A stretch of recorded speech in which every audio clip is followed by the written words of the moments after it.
Well, hello there, fans. This is Kimberly Treacy. Hi guys, it's Conor. And Conor Treacy with Big Red SEO over here. We are a husband and wife team that do some awesome shenanigans over here in the world of website design as well as search engine optimization. We kind of specialize in making something super complicated and complex kind of look really easy, if that makes sense. Easier. Yeah, I think we make it easy. I think we make something that's like Rubik's Cube. People don't know how it all comes together and what happens, and then we just streamline the process and we help their businesses grow. I think that's the easiest way to say it. No? I don't know. Sure. Yeah. All right. Yeah. A little other. So how are you doing this week? What do you got going on? Good. No big complaints for the week. Besides all the rain that you we were had to tons the of end rain. of? I'm just going to move that camera just slightly there. Yeah, we had lots of rain. I watered the yard on Sunday, and it rained all day Monday, and it rained Tuesday. Did it also rain on Sunday too? I feel like it did rain. No, a it little didn't bit. on Sunday, but My gnome got wet. well, there you I have go. a little gnome. We have a gnome. We have a gnome that has his little rear end out with a bird sitting on it. It's super cool. Everybody always comments on it. We It got a got a little wet. We got a couple of gnomes inside the house too. Yeah, we do. Well, we're not going to talk about those. Yeah, well, there's one Anyway. that guards the door. stairs. Yes. Yeah, into the place. So Yeah. I'm going to sneeze.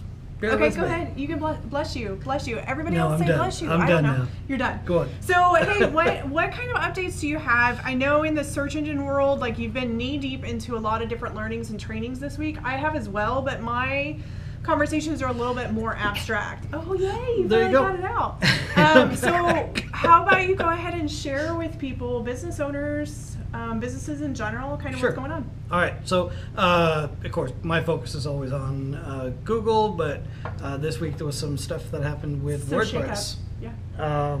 So WordPress, Scurry, which does security announcements and investigations and things like that, they came out with a whole thing on an exploit that's inside of WordPress. Yeah. But it's mainly dealing with plugins. So there's a couple of plugins, pretty famous plugins that have been sold between one author to another. Yeah. And one of those new authors decided to put in backdoors and redirects and things like that. So just have a look through your plugins, make sure everything is up to date the way it's supposed to. That makes me sad because I'm that person. I want the whole world to just play well with everybody and everybody just do your own thing. That'd be nice. It's so unfortunate. So if you wind up being in a WordPress website, right, and you're utilizing different functionality as far as like plugins and so forth, just make sure that you have them updated pretty regularly. If you are utilizing a website theme, template style, or if you're looking to install one yourself, make sure that you actually pay attention to when was the last time the developer actually updated that theme or template. Yep. If they've kind of abandoned it for a year to 2 years, it's probably not going to be the best ideal situation. I mean, it might look pretty cool, but you have a high chance of getting compromised. WordPress kind of gets a bad rap for that because what happens is these developers like create these website things where people can just drag and snap and it looks really cool and they can brand their company and all that jazz. However, they also can get compromised because they don't maintenance it very well. So just stay smart about it. It's not necessarily a reason to not go towards WordPress. We actually are huge fans of it. But man, that's kind of a bummer that there was the exploit and all that jazz. And there wasn't much you could do. This is like super close, by the way. You're going to move Anyway. things and move the other camera. Okay, What are you anyway. doing? Karen, hey Carolina. Hi, Carolina. Yeah, Kim's going to move the camera and the other one's going to fall. It's gonna go So, everywhere. It's all great. What was too close? Just curious. I like to see my hands move. It's all about me. I'm like watching myself in the video. I'm like, oh look, I and moved. there we go. I moved my. It was a Kim moment. That was all. Definitely. That was all. Just here. Let me see if I put my feet under. I could be a little taller. Now I'm super tall. Now you're dating a tall woman. Anyway, side subject. I'm gonna drink my coffee. Carry on. What else happened? Okay. So, handful of updates, Google stuff, and Google's coming back and saying things. So, once again, here we are, 3 weeks later, and I'm still talking about an update from August, July 27th. Yeah, but this one's really good. This is really good because Google usually doesn't give announcements. Yeah. So, essentially so the recap on things. Yeah. There was an update in July and the beginning of August 1st, that changed how the algorithms work. A week later, somebody who deals with chiropractors and dentists and things like that they said that they saw a dramatic drop. The theory was made that it affected medical type industry websites. So one of the people in the industry dubbed it the Medic Update, and that name has kind of stuck for a handful of weeks. And earlier this week, some of the higher ups inside of Google, the people that we deal with, the liaisons and so forth, they specifically came out and said, please stop calling it the Medic Update. It is not an update that is featured around the medical industry. So they did give some other information, that really it's not focused on medical. Really, it's a core update. A handful of other people are likening it all the way back to how Penguin operated back in 2011. So it still goes back to stop being spammy on your websites, update your websites, and everything is fine.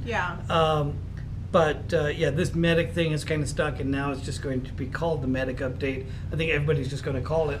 But unfortunately, it's bad information. Well, and just to state, I cannot. The reason why I was smiling the whole time you were saying it is because people, I'm calling you guys people. Google doesn't give announcements like that. They rarely ever will actually confirm that an update came out. They will never tell you a time frame of when it started and when it was ending.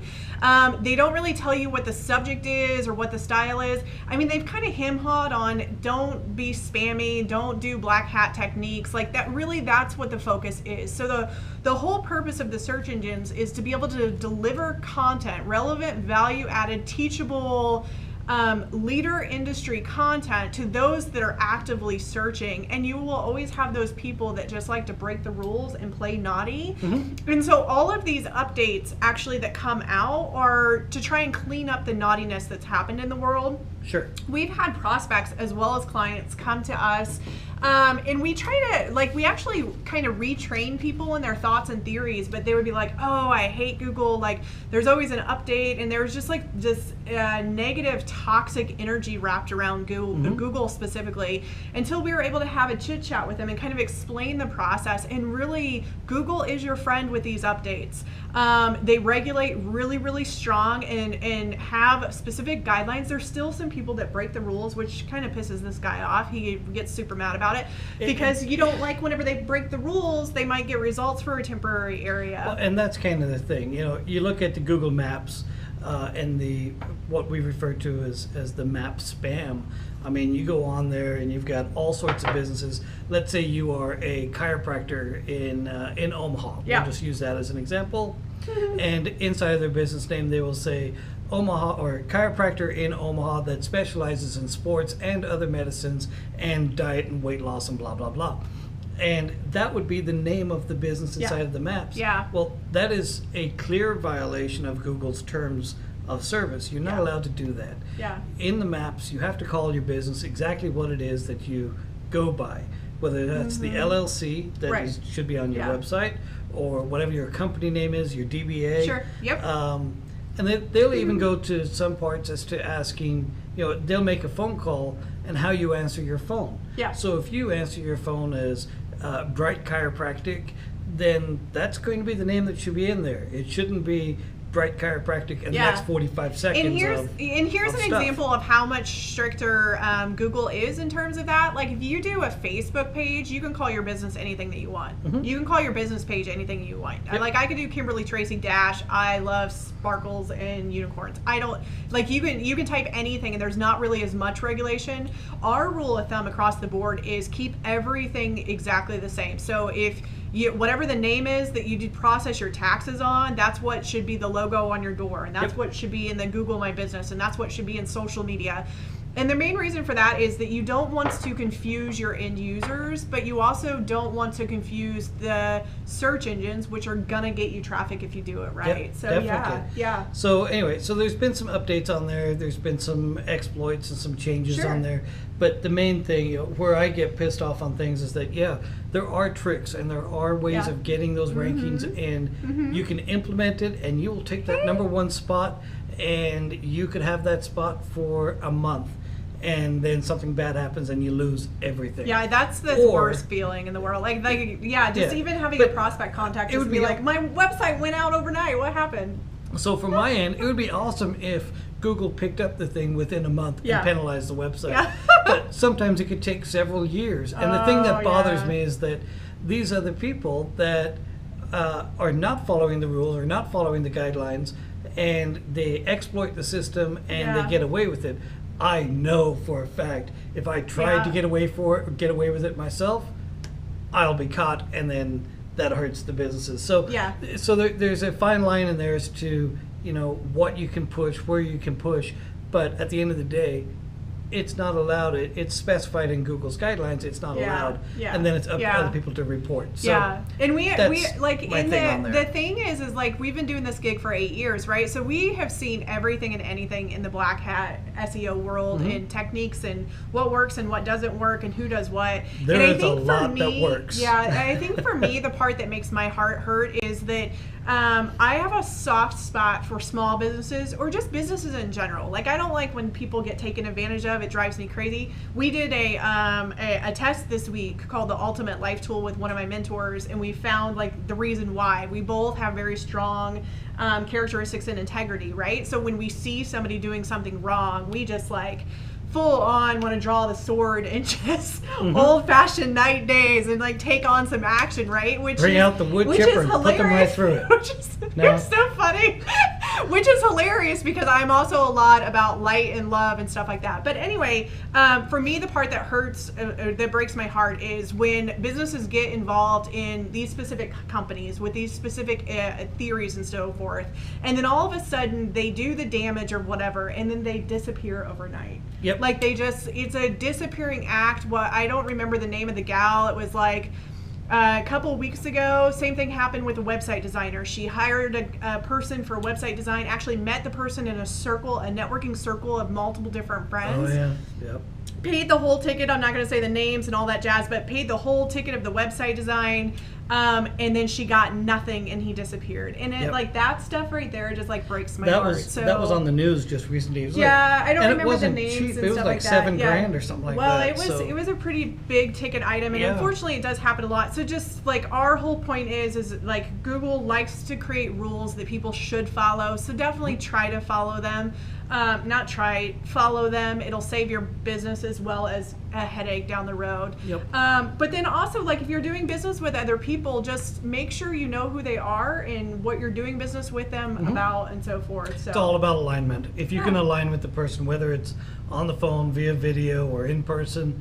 A lot of times we do steaks and whiskeys in the house with clients, and I'm like, well, worst case scenario, you'll come over and we'll be in our PJs at Saturday, and you know, as long as they know that there's like donuts that are required when they walk in the door, that's pretty much a good done deal. Yeah, I have a couple of meetings that we've had here, and clients have showed up with everything from Snicker bars to Dunkin' Donuts. Yeah, like they know, they know the Treacy language of food, basically. So what else happened? What else? Oh, first off, Marsha, hi, thanks for joining us. Hey, Allison, how are you? Allison's in there too. Yeah. It's Friday for Allison. It's probably Friday for Marsha and Carolina too. Well, it's Friday for me. Well, yeah, but today like is the Friday. People that are like might be off work, it's not going to be Friday for them. I mean, it is Friday, but it's not Friday. Like, oh, it's not. I'm at work having to still work Friday. Oh. And the sun is shining in Nebraska. Anyway, Kim has to work. I'm going for a cigar after I don't have to work.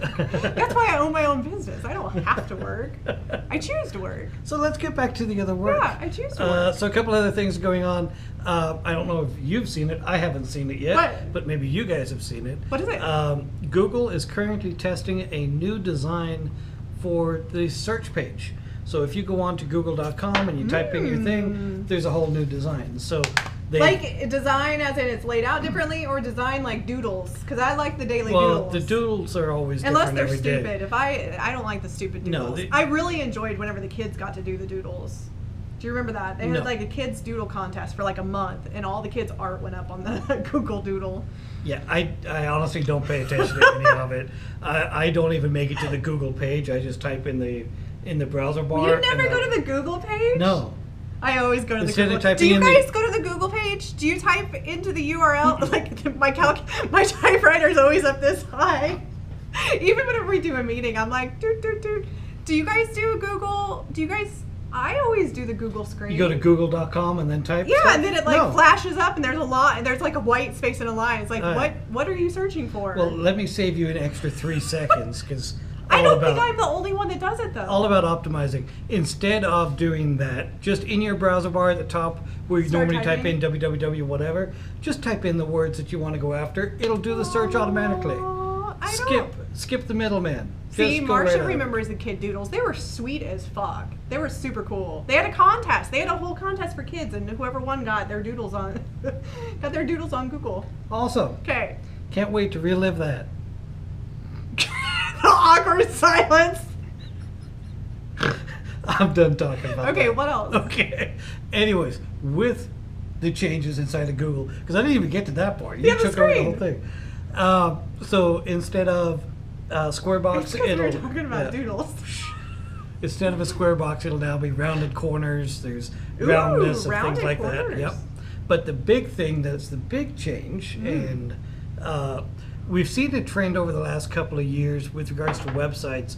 When you go to a website and you scroll down, it's got the header that stays at the top. Yeah. The menu stays up there. The sticky header. Yeah, sticky header. That's the terminology if you need to know that and have somebody design it for you. It's that called is a the sticky. Professional wording, sticky header. So anyway, Google is currently testing that. On them, so they will have the search bar that'll stay at the top, so that you can scroll down as you're searching, and instead of having to go back up and type new words, I wonder how that's going to change the behavior of online searching now. Because like usually if you don't find what you're looking for, you have to go all the way back to the top or all the way down to the bottom. Yep. And so that's I think there'll be even less of a chance of people going to page 2. Yeah, probably. Because before you would give it a shot. 2% already. So you know, my method was, I would type in the thing, I'd get to the bottom of the page. My stuff's not there that I want. I click page number 2, and at the top of that, now the URL is there again, and I can type. But I never bothered what was on page 2 because it wasn't what I cared about. Interesting. So I think there'll be even less people going to page number 2 now. So we'll see how that shakes out. But you never know because it depends on the niche product or the service that they're looking for. Like I'll be honest, when I've been looking for something, I'll go page 2, 3, 4, 5.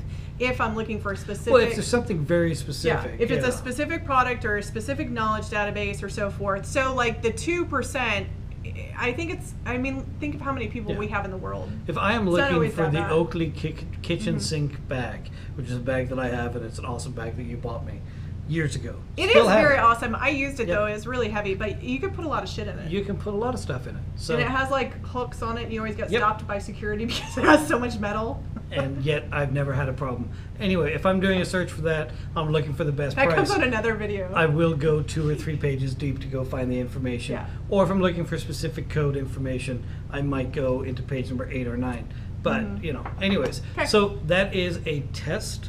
So you may see it, you may not see it. It may be implemented, it may not be implemented. And rounded corners are becoming the new trend in web design too. Mm-hmm. So that's like something that we noticed a couple weeks ago. We were like, interesting. Everything old is new again. Yeah, Target, what was it the other day? I went for supplies and they have 90s clothing. Like they have Ninja Turtle shirts and all sorts, like 90s everything. Like from the crop tops, I think that's kind of 80s/90s, but it's all 90s. So I can just go to my other closet and just pull my clothes out? Yeah, this guy has a lot of clothes. It's horrible. I was talking to a buddy of mine the other day. We were talking about closets, and he was saying that he takes up the one closet and half the closet of the other room, and he's got new jackets and stuff like that he bought. I'm like, yeah, I have at least got 2 closets. You've got like this much or half. I slimmed down. A while. Man, I used to have tons of clothes, and then I slimmed down, and I forgot. I think I slimmed down to like 12 shirts, right? It's I 4 pairs of jeans, 12 shirts. Anyway, I went through this whole slim down, and then I started adding more, so I would swap shirts out. Mm-hmm. And then now I think I'm at like 25, 30 shirts, but the season's getting ready to change, so I'll scale back down because that's tank tops and all that jazz. Yeah, life's a lot easier when you only have to do 2 loads of laundry for the week. I'm just gonna say that. If I had the same shirt, it's super easy. With the same style shirt every single day, my life would be easy. No, you would not be as handsome because you look really good in all the colors. I don't care. Okay, Marcia said, let's see, but not gluing those corner graphics together with tables. Yes, absolutely. Yes, yeah, tables are a bad thing. If you use the div tags now, you can get away with things. There are times where tables are good, but for the most part, tables are a bad thing. Yeah. Or just not ideal, not necessarily bad. I think even with table. Oh, okay. they're bad. What's bad about it is when it becomes a nested table. So you've got a table inside of a table inside of a table, and each one of those have different CSS codes, and then your website runs slower. So what happens is that a browser has, here we go. Did you guys feel the geek come out? He's like, no. Let me tell you, let me tell you why it's bad. Let me tell you how bad tables are. Let me tell you how bad anyway, it is. Let me finish off the point. So hold on, she's got another comment. The reason that it's bad is that the nested table. So let's say you go 3 or 4 tables deep. That one has to render first before the next outside one renders, before the next one renders, before your entire page starts to render. So that's why it's bad, because it slows down the delivery of a website. Cool. And learn something new. It's like that NBC. Don't the do more you know. in the CBS. Or CSS, whatever it is. Okay, cool. So one question that I had come up, which it's not really an area of expertise we do with marketing campaigns regarding email. I had a business come and ask me how often they should be sending a newsletter. So here is the deal and the caveat with newsletters. The equation of newsletters being successful is you typically want to follow the 80-20 rule. What that means is you want to, in 80%, provide knowledge, data, resources, or something that somebody can take action on, but it's not selling, if that makes sense. You're not going to get them to convert into a sale. Instead, you're trying to feed them knowledge, feed them information. How can you help their life? How can you help their business, and so forth. And then there's the 20% of newsletter that's going to be a direct sell. So that could be a promotion. It could be just general pricing in general. Maybe there's a service that you want to sell a little bit more. So this particular company asked, should I send newsletters twice a month? Well, here's the deal is I actually break newsletters when I mentor people up into 4 categories. 1, I do education. 2, I do promotions or discounts or sales in general. 3, I do customer testimonials. And then 4, I do company update information. So here's the deal is if you feel like you've got a strong enough following where you can send 4 newsletters in a month, and you've got higher, I think the average was 34% open rate, was actually really, really good, but the average company is between 14 to 17. So if you can get people to open between 17% to 35%, and you're sending 2 to 3, 4 newsletters a month, keep going. That means people are actually opening it, they're engaging with it, they want to learn, and they want to have your information. If you've never started a newsletter yet, what I would do is recommend doing a newsletter once a month, and you can actually blend multiple of those 4 categories in the newsletter. I would recommend doing 2. So either do education and then a promotion, or do a, hey, here's what's going on in our company. Oh, by the way, here's a successful story, testimonial from a client. Or what you could do is maybe 1 month you decide to do a promotion and then a client testimonial in one newsletter, and then 2 weeks later do a different newsletter where it's about company information and then it's education, right? So it's like a blend hybrid, but the cool thing about it is it's very workable. So where we see a lot of businesses not do that great is they try to do like all 4 of those subjects in one newsletter, and what happens is there's no clarity. People don't know, what am I supposed to do? Am I supposed to feel good because I'm seeing a success story, or am I supposed to buy something, or what's going on with this company? Now I know about all their team, that's great, but that's not really important to me. And with all of that, so even though you might send 2 separate newsletters in the month, I would recommend, and I'm sure you're recommending too, to have the people in 2 separate lists. That way then I can unsubscribe from company information, but still keep my information about the customer deals or whatever. I mean, you could, that could actually be a really, really good strategy. What I would recommend is way before you even get to that level, have a, hey, sign up for our newsletter. What are you interested in learning about? And then have education one area, promotions another area, company information another area, testimonials in a different section. And you'll have to customize it based on your industry and what you feel's added value or important for your customers.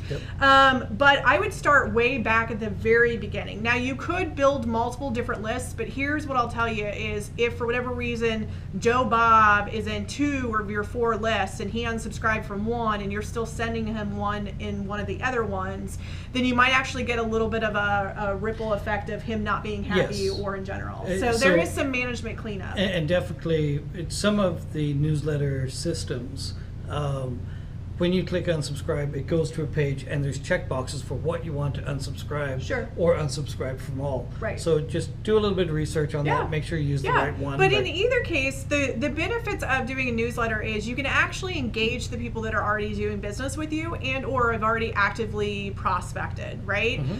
Some people, what happens is as soon as somebody does a contact form, they automatically send them to their newsletter. We personally recommend reaching out and asking them if they want to be on the newsletter. Like I remember going to a networking event and I would get 5 business cards from everybody and they'd be like, hey, do you have business cards? I'm like, yeah, sure, no problem, here you go. And then that afternoon I would get added to 5 newsletter lists. Yep. So the key hint with getting the higher conversion rates, right, is make sure that the people really want to be part of the newsletter in general, right? And make sure it's information that's actually worth anything. Yeah, I get the whole wanting to increase the numbers, but focus the newsletter on building your community and being able to get some engagement back and forth and then go from there. And don't be afraid to call 3 customers and say, hey, I'm looking to do a newsletter. What would you be interested in? Yep. They're already a warm line in and they already have questions and answers, so don't be afraid to ask them. And then watch the statistics. Watch your open rates, watch your bounce rates, and watch your time on page.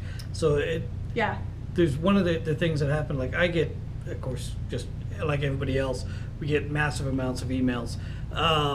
But, you know, I might click an email and I'll click on it in order to click the button for spam or in order to delete the message. So in theory, it still shows that it was an open, even though I took the action of delete. Right. I get an email every week from Disney World that says, come back and visit Disney World. And I really want to go. And every week I click the button that says delete, even though I've now opened the message is coming across to me. And it's just not something I'm interested in doing right now. But Yeah. Anyways. One other thing too is if you are doing a newsletter, make sure that you or everybody on your team actually gets copied on the newsletter. And here's the reason why. A lot of times people will send out a newsletter, but they may not proofread it or they may not know what's actually in the newsletter in general. Yeah, send a test one first. Yeah, send it. We always recommend a test first, but send it to your entire team so everybody's on the same page and everybody knows what's going on. It's just, and believe it or not, I'm a huge fan of just getting a newsletter in general because when you open it up, you might spark another idea of something else to share because you're actually from the experience of you being on your phone and or on your desktop. So that's kind of cool too. So that's what I had to share. 2 more things. Yep. One, it's mainly focused to small business owners and or marketing individuals. If you have a cell phone, which I believe everybody has a cell phone, pretty much, make sure that you update your voicemail. So I say this, meaning a lot of times what happens is people set up their voicemail whenever they very first get their phone. Your voice and your confidence in the signature that you stand for and what you do for a living, all of that stuff changes over time. So you should be actually re-recording your voicemail. I would say if not every 3 months, every 6 months. When you record your voicemail, try to make sure that you smile because your voice actually changes whenever you're talking. This is really important if you're actually in charge of sales or marketing because believe it or not, people want to connect with you immediately. Are you laughing because you're wanting to know when my voicemail changed? No. My voicemail, even the voicemail for Big Red has been like that for quite a while. We need to redo it. And seriously, it's like, you've reached Big Red. Yeah, so Connor's voicemail pretty much says don't leave a message because I won't return I had that for a long time. I actually had a message that said don't leave a voicemail because I'll never check it. So if you really want to get a hold of me, just call me back. Here's the reason why I say this. There was multiple people I reached out with this week that had their old employer or their old business name on their voicemail. Ooh. So update your voicemail. Yep. Let people know that you're going to get back with them. Actually do get back with them. Don't just like leave them in a black hole. Even if you have to send a text to them, make sure you follow up. My second thing, which is a pet peeve for both of us, is make sure that you actually have a signature on your email. And don't just do a signature on your email or just your reply email, but also do a signature on your cell phone. Yep. Or if you're using a CRM, so a content relationship management software, make sure that there's a signature there as well. We always recommend put your email address, put your phone number. If you have a physical address, do that. If you have a website, do that. we're not really fans of social media icons and all the buttons and all that stuff, and the main reason for it is a lot of times the filters remove it and spam anyway. However, if you decide to do that, no big deal. Like, just give them the option to be able to switch it to, is it called rich text, where it takes the icons away and it's just full text. Plain text. Plain text. So that way, if they wind up printing off your email, there's not one whole page of your mugshot and your logo and all your contact information and all your social media icons. I've seen signatures that are a page and a half. Oh, it's crazy. When you print it out, it's crazy. Nuts. So just make sure that you update those things. Like I said, specifically if you're in sales and or marketing, but I think everybody across the board, whether you're working for somebody or not somebody, just decide which direction that you want to go. Yeah. I got one thing here to just bring up. Average global cart abandonment. So when we're talking about shopping carts, e-commerce sites, stuff like that, there was some statistics that were put out, and for quarter 2, the average abandonment, so somebody adds an item to their shopping cart and then never bothers to check out. Yeah. The abandonment rate is 75.4%. That's insanely high. That is insanely high. I have a stat for you, which will probably blow your mind because it's in coordination with that kind of, not really. For online returns are less than 2%. If people buy online and they return, it's less than 2%. Really? Yeah, they would rather, like I have an article coming out about Amazon store. Here soon. I'm wrapping up the final. I need you to edit it. By the way, hey, I got a new article. Hey, got a new article. Anyway, so yes, it was like people, like the return rate for online shopping is less than 2%. People would rather put it in a pile and never return it or donate it or give it to somebody else than go through the hassle of returning something. That's interesting. Isn't that crazy? And this will be in the article. That must depend on price points also, right? You'd have to do some more digging. Okay. But in addition to that, Amazon, because I was doing research again, Amazon has a strict rule in their guidelines, and the way they worded it, it's funny. If you return too many transactions and it's not for the right behavior, right? So they have like this thing of they flag you, they'll actually take down your entire website / email / end user. Yeah. Or as the person shopping. Or if a person shops in Amazon Prime, and they keep returning everything over and over and over, they actually shut down the entire account with no notice. eBay used to do that. It's crazy. If you would buy things on it or bid for something on eBay and then fail to actually complete the transaction, you did that a handful of times and you were booted out. So super crazy. So that was in there. I thought that was interesting. The abandonment rates, of course, different ones factor differently. So the finance and the insurance, they generally don't have as much of an abandon rate as some of the others. But I thought that was a really high thing. One really cool thing that came out at the beginning of the week, and we chatted briefly on it, and if I say the words, my phone's going to go freaking nuts. But it is what it is. So let's see what happens. Basically now... Sorry. Did you forget you were on camera? No, I was trying to talk to your phone to make sure it didn't pick up your voice. Okay. I thought you were going to say, okay, Google. Yeah. It won't recognize my voice. It won't recognize you because I've trained mine to only respond to me. It's kind of like dogs. But we did determine last week that your phone is a guy. You called him a guy. You haven't given him a name yet, but yeah, he's guy. It's actually functionable. So it's the end user. So there you go. It's the end user. Anyways, so there is now a feature that Google has released that you can ask the Google Assistant to only show you or to tell you good news. So inside the news feeds, in the news feeds, I mean, there's just a ton of stuff that's wrong and not wrong, but a ton of stuff that's bad that's happening in the world. All tragic things or the political scene or the war scene and just bad things. I turn on the freaking news on my phone for the local place here in Omaha, and it's just shooting after whatever. Which you continue to share with me. I'm like, I don't want to know about this. But it's okay, I love you. There were 57 shootings in Chicago over the weekend. I'm petting him, Todd. Do I need all of that? Probably not. No. But anyway, Google released a new feature that you can now ask it to tell you something good, or asking for good news. Like the sky's blue. It'll do that. You know, years ago in Ireland, I remember there was a TV show. Where? Never mind. But there was a news that they did, and they only reported good things. And I thought it was genius the way they had done it. Yeah. But it became then into different segments. So your opening segments are always your hard-hitting headlines and stuff like that. And then you've always got a feel-good segment right after that, which is really weird to go from tragic death story into puppies. But, anyways. So Connor's totally taking this whole web video. It's total I went opposite different end. directions. So anyway, you can now ask Google to tell you something good. Oh, thanks, Google. Yes.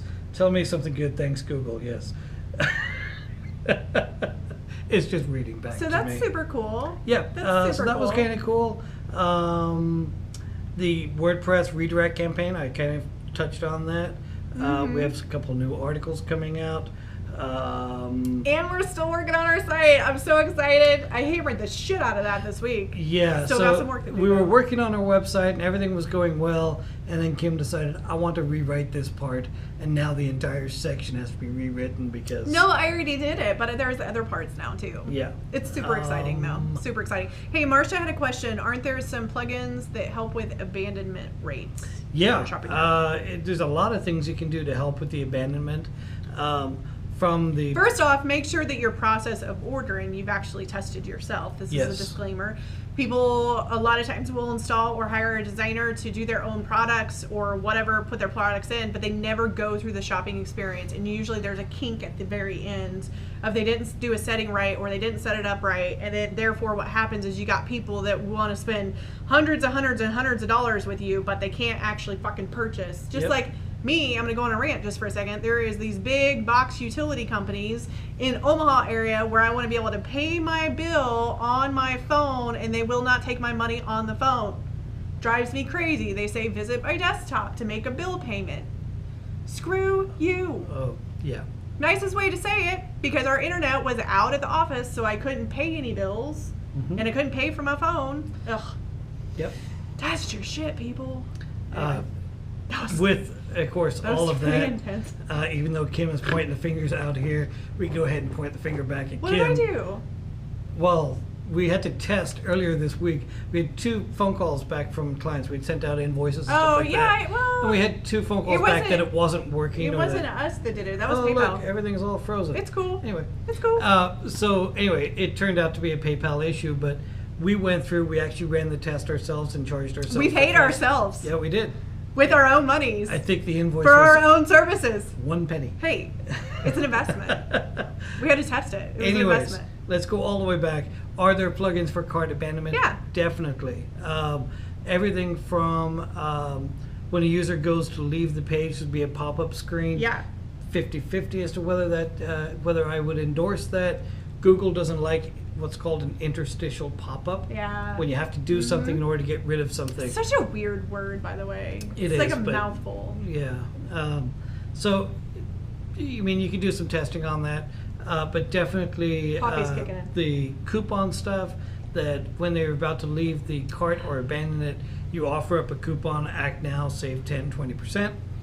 Those kind of things work really well. Or adding into a follow-up newsletter, not a newsletter, follow-up email that, you recently had this in your cart and you've left, but you never checked out. So things like that. So there are definitely plugins. We've also seen plugins that work really well. Shopify has one that I really like that has a little pop-up that says, so-and-so has bought this item in the last 15 minutes. Yeah. Those are great sales, upsell type of things. Not so much from the abandonment end of things, but definitely great plugins to have. I think also it depends on, I think there's some kind of theory and science of, depending on how much the product is, the abandon rate might be higher than less. Because usually sometimes what happens is if people buy a product, it doesn't say right away what the shipping cost is. Like I remember I bought a product and it was like $27, but the shipping was $20. And I was like, what the Yep. Literally, I was like, I am not paying $20 to have this shipped. Screw that. Yep. So like, there's multiple different things, but when you get into the hundreds to thousands to so forth, also I think that there might be some abandonment of somebody trying to figure out what is it, what is the cost, what is the not cost.